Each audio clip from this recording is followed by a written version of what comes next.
Queen City News honors Black History Month. From the city leader with a tragic front row seat of a historic church massacre. She helped me maneuver through tough situations. To a chef serving up savory history in the heart of a local cafe. What I can do that I know no one else can do is put my experiences on a plate. An entrepreneur forging an untapped path in the film industry. A lot of them have shared that this was a healing journey to get those stories out. A doctor duo carving out and pumping life into more than just patients. We didn't see a lot of examples of people that look like us in successful marriages with kids. And Charlotte's first licensed Black tattoo artist. Those people can just be like, man, Billy was a good person, he treated us good, my mission's accomplished. These are the stories of men and women inking their time, talents, and culture into the Queen City. Hello, and thank you for joining us for our Black History Month special, Sharing Our Stories. I'm Julian Sador. You don't have to look very far to see Charlotte is rich with Black history. It's my honor over the next half hour to highlight what it's become, all because of what it once was.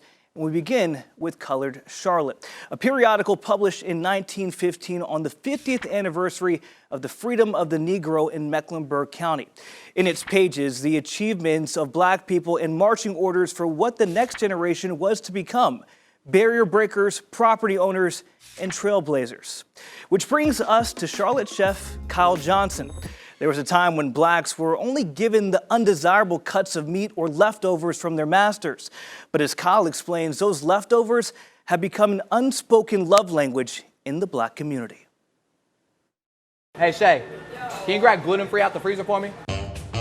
This is Chef Kyle Johnson's happy place. For the Big Easy native, food isn't just a hobby, it's part of who he is. Everything in New Orleans is centered around food. I don't even know if I'm proud to say this, but New Orleanians don't eat to live. We do live to eat.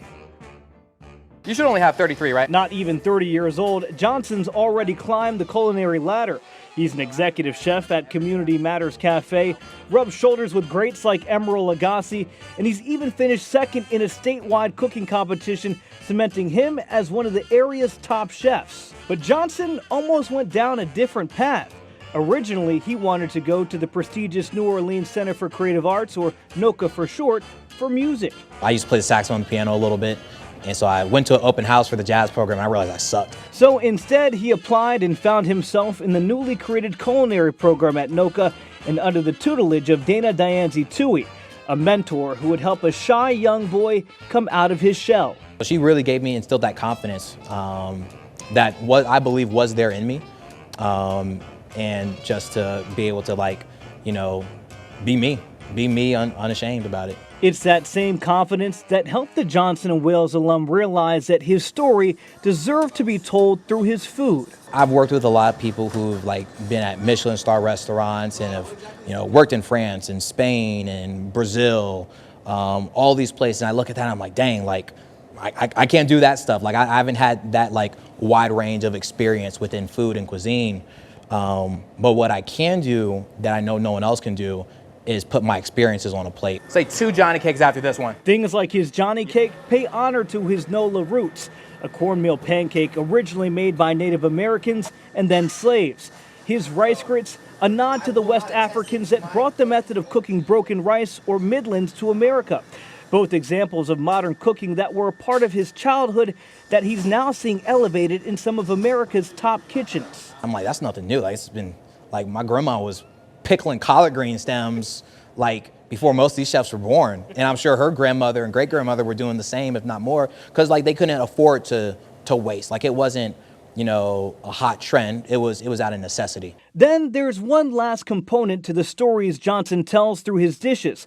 And this one isn't evident on the plates, but rather in those who serve them and cook them for guests. We're using community as a way to help people find sobriety. Aside from being a top-rated restaurant, the Community Matters Cafe employs graduates of the Charlotte Rescue Mission's recovery programs, giving them a chance to learn valuable life skills over a 6-month period. Johnson works right alongside them, teaching them and helping them. And let's use those. The one shy kid from New Orleans, now the light that brings not only the cafe together, but also the Charlotte community by sharing his stories, his culture, and Black history with his food. That's what makes us human. That's what makes us strong. That's what makes culture cool, right? Culture is one of the coolest things in the world.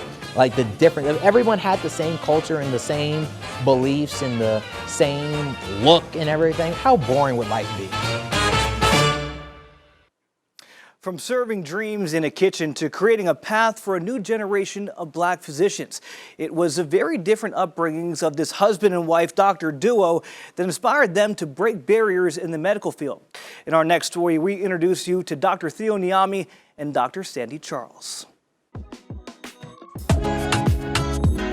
Plastic surgeon Dr. Theo Niami and cardiologist Dr. Sandy Charles are social media superstars. Showcasing both their work and the homeschooling they do with their kids, their 3 Instagram accounts combined have close to 140,000 followers, with videos routinely getting views in the tens of thousands. For us growing up, we didn't see a lot of examples of people that look like us in successful marriages with kids. Play, good job. So through our social media platforms, we've been able to feature parts of our marriage, parts of our child rearing, parts of our homeschooling, and we're hoping to inspire the next generation. Growing up, there was also something else they didn't see that looked like them. Doctors. I know for me, when I was a teenager and I said, yeah, I want to be a doctor, I then had to realize that I don't know what the pathway is. I don't know who to talk to. But Charles didn't let that stop her. Her dad was always in her corner, but she was also motivated in her medical career by 2 powerful women. Her mother, who she watched become a nurse, showing her the love in helping patients, and her grandmother, who showed her a different side of the medical profession. I watched her transform from a vibrant, vivacious grandmother to somebody that was plagued with complications after complications. She had stroke, she had kidney failure, she underwent dialysis, and then she unfortunately died at a much younger age than she should have. She says her grandmother oftentimes felt unseen and unheard by her doctors. And when Charles learned that most of her grandmother's complications could have been prevented, that inspired her to be a doctor that would always connect with her patients.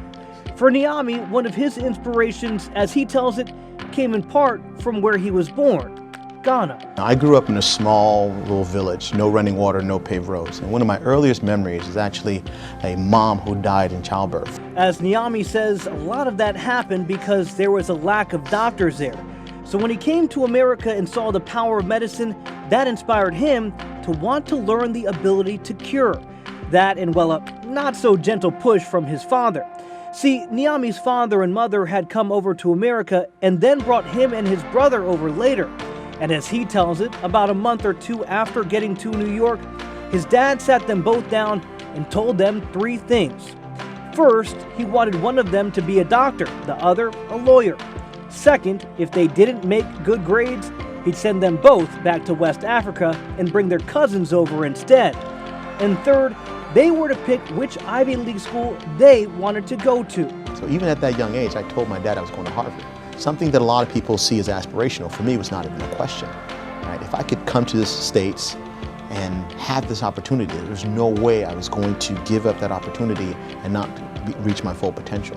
Now, if you ask Niami or Charles if they've reached their full potential, they may say no, just because of how competitive they are with themselves, but also each other. I look at all the things that she's been able to do, all of the milestones, all of the encouragement, the awards, and it just pushes me to be better. But in the process of pushing themselves, they want their kids and other kids to know that if they push themselves too, anything is possible. You want to show people that it's not just isolated to folks who are wealthy or folks who have resources, but anybody, right, with the right guidance can achieve the same steps. And achieve a life that's Instagram worthy. Still ahead, leaving his mark 1 tattoo at a time. A Charlotte artist with a colorful sketch on life transforms a tattoo studio into an inclusive and empowering place. Plus, a bright-eyed politician hit with a life-changing tragedy. One of the nation's deadliest racist attacks hits close to home for this Charlotte City councilman, how it reshaped his higher purpose in life to encourage the next generation. Queen City News Sharing Our Stories continues next. Charlotte City Councilman Malcolm Graham immersed himself into the world of politics more than 20 years ago. He credits his sister for inspiring him to turn his dreams into success and reach his full potential. Sadly, she was one of 9 African Americans killed in the Charleston church shooting in 2015. I sat down with Graham to learn how that tragedy rewrote his story. It just makes our community a lot more inclusive. If you follow Charlotte politics, you probably know Malcolm Graham, the politician, but not many may know his story. Before he brought changes to Charlotte, young Malcolm was a force on the tennis courts. It was the era of Arthur Ashe, but for the youngest child out of 6, Malcolm's idol was his oldest sister and first tennis coach, Cynthia, who pushed him to not just play, but win. It encouraged me as a tennis player, right? Playing an all-white sport in the late 70s, early 80s, and pretty good at it, that shouldn't be afraid to compete and shouldn't be afraid to enter tournaments. And she didn't just inspire him to be the best athletically. Growing up black in Charleston, South Carolina, she also taught him valuable life lessons. She helped me maneuver through tough situations. She helped me get grounded in terms of understanding that education was the way out. Graham would pair his skills on the court with Cynthia's advice about education, earning a scholarship to Johnson C. Smith University, a move that not only brought him to Charlotte, but also closer to another one of his role models, one that shared his South Carolina roots and his political aspirations, Harvey Gantt. He was personable, sharp, and candid, and I think those are the traits that I try to instill in myself in terms of how I carry myself. Gantt was Charlotte's first black mayor and would also become a mentor and friend to Graham, leading the way with his advice, but also his actions. Just watching how he conducted himself and how he communicated with the community and how he treated other people. It was Gantt that in part he'd emulate, both in celebrating his successes running for city council and state senate, and graciously accepting defeat, as he did when he lost his bid for Congress. Shortly after that, though, there was a loss that would change him forever. 911, what's the address of the emergency? Emmanuel Church is plenty people shot down here. Malcolm would lose Cynthia, his sister, one of the parishioners gunned down in an act of hate at Mother Emanuel AME Church. I really took 3 years off from work, and I devoted myself to taking care of my family, working to ensure that in death her voice was heard. And he's done that, starting a foundation in her name, pushing for gun control legislation, and denouncing hate anywhere it happens. And now, just as she inspired him, he hopes to encourage the next generation to chase their dreams too. First and foremost, it's my kids, right? I don't have to be a good senator or a congressman or a council member. I have to be a good father. And part of that is showing them and other kids of color that no passion or career, whether it be a tennis player or politician, is off limits. There's so much happening in our community that they can take advantage of, but at first they got to be exposed to it. And so it's just about making sure people know what's out there for them. Next, a Charlotte tattoo artist with a buzz for change, how he's stepping outside the lines to repaint history and create a safe space. Queen City News sharing the stories of hidden figures in our community as we celebrate Black History Month.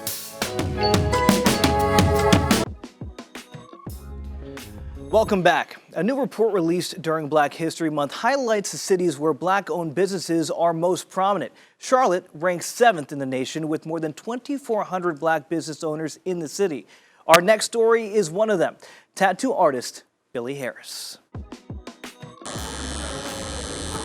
I always joke and was like, when I first came in, I was, a little hesitant because all I had seen was kind of like bikers and rednecks. When Billy Harris started tattooing, there weren't many people who looked like him getting tattoos, let alone being the ones doing them. The more I got into it, the more I loved it, the more clientele grew, and just the history of it really intrigued me. Born and raised in Wilkesboro, Harris would grow up playing sports and idolizing the same person a lot of kids in North Carolina did. Going back to a young Billy, who was the first person you remember looking up to? Oh, Michael Jordan, you know, I mean. But in addition to his airness, Harris also had other role models he looked up to, ones that shared his artistic roots. My father painted, my grandfather owned a paint company, they painted houses. My great uncle actually was one of the first black men to attend a interior design college up in New York. And like his great uncle, Harris would become a trailblazer. As a young graphic designer with a degree from UNC Charlotte, Harris would venture into the world of tattoo almost by accident. Getting a small tattoo at first, he soon found this could be a way to use the work of his hands to make art, but also make some money. You know, I wanted to be an artist, but at the same time, I wanted that artistic job that was gonna pay me some money. But as he got more into it, he quickly realized there was a need for not just black tattoo artists, but tattoo artists that knew how to tattoo black skin. A lot of black people were getting scarred because I think a lot of the white artists had been told or taught that in order to get the ink to really show up on dark skin, you had to go deeper and harder, and that's false. The truth is, the darker the skin, the softer it is. So you have to go lighter and use bolder lines.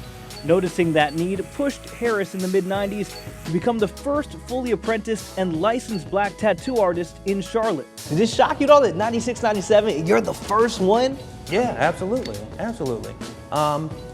And like I said, I would go to different tattoo shops and kind of go in, look around, and just not feel comfortable at all. Fast forward to present day, Harris has made his shop, Charlotte Tattoo Company, a place where everyone feels comfortable. So this shop has had black artists, Hispanic artists, African artists, female artists, gay artists, bi artists, trans artists, you know. And it's that message of acceptance that Billy hopes inspires those who come after him, including his son. I think in this society that's a lot more important, you know. So if people can just be like, man, Billy was a good person, he treated us good, and I was happy to get to know him, then I think, my mission's accomplished. From one man's mission to one woman's vision. Up next, we're going from the script to the screen, how a woman has created a space for young black girls to reach their fullest potential as filmmakers. Queen City News sharing our stories. We'll be right back.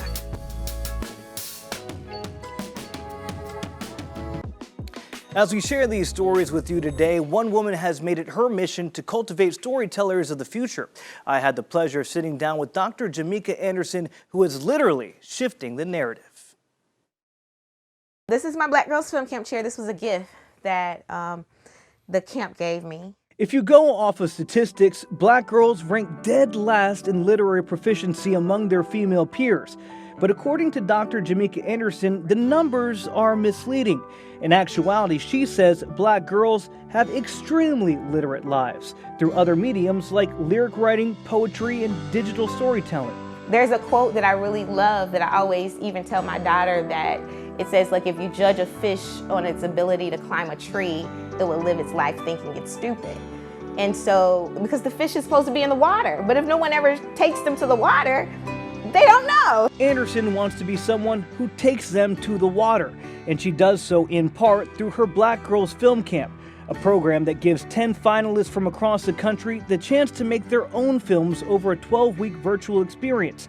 They're given equipment, their own team, and an all-expense-paid trip to LA to learn from some of the best. A lot of them have shared that this was a healing journey to get those stories out, and they come out differently on the end, so it's been very transformative. It's a journey that she understands from her own experiences. Growing up in black neighborhoods in Charlotte, her role model was her father, a military vet who instilled in her important life lessons. What I saw with my dad is he made friends, he had relationships with everyone. So even some of the friends from his job, we would go to their houses, and these were white people. And it's kind of like, oh, there's white people in Charlotte, you know what I mean? And we can hang with them. But hanging with the white kids academically would be another story.